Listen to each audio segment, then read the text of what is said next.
Days ago in Syria's Raqa, die-hard jihadists made their final stand in the city's national hospital.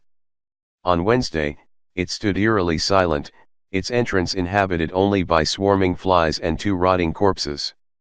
Each body lay next to an overturned motorcycle on the side of a thoroughfare leading to the abandoned, bullet-riddled complex, which Uzbek Syrian Democratic Forces announced on Tuesday was clear of Islamic State group fighters.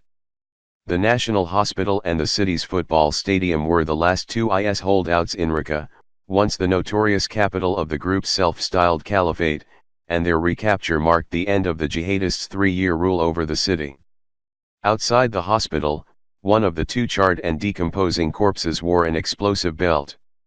Scattered on the rubble-littered ground nearby were Qurans, boxes of medication and gauze, and a tiny black notebook full of dates and phone numbers for IS administrative bureaus in the city.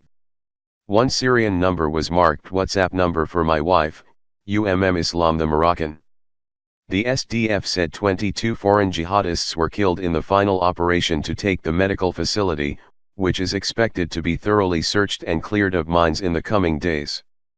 At least 2 blasts, likely mines left behind by IS, could be heard across the ravaged city on Wednesday. They humiliated us. At the abandoned National Stadium, 2 bulldozers were working to clear the field, pressing metal fences, dirt, and rubble into compact mounds along its edges. Underneath rows of seats, an oval hallway was lined with makeshift cells where civilians accused of breaking the group's ultra-conservative rules were kept for days.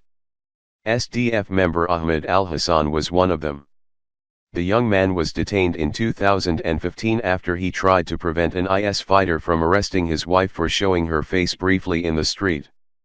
On his first visit back to Raqa on Wednesday, he returned to the stadium to see the barren room where he was kept for 7 days with 35 other men. He stood wide-eyed and silent in the darkened corridor, barely able to speak. "This is where they humiliated us. They humiliated us civilians," he muttered. In another cell, a handwritten message was scrawled in black marker on the wall: "God save us. God help us. What rebuilding?"